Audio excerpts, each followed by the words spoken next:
कौन है ये लोग, कहां से आते हैं ये?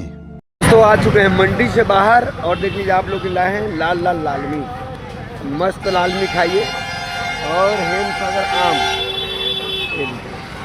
एकदम मीठा मीठा पका पका आम खाइए और मजा लीजिए। Thank you.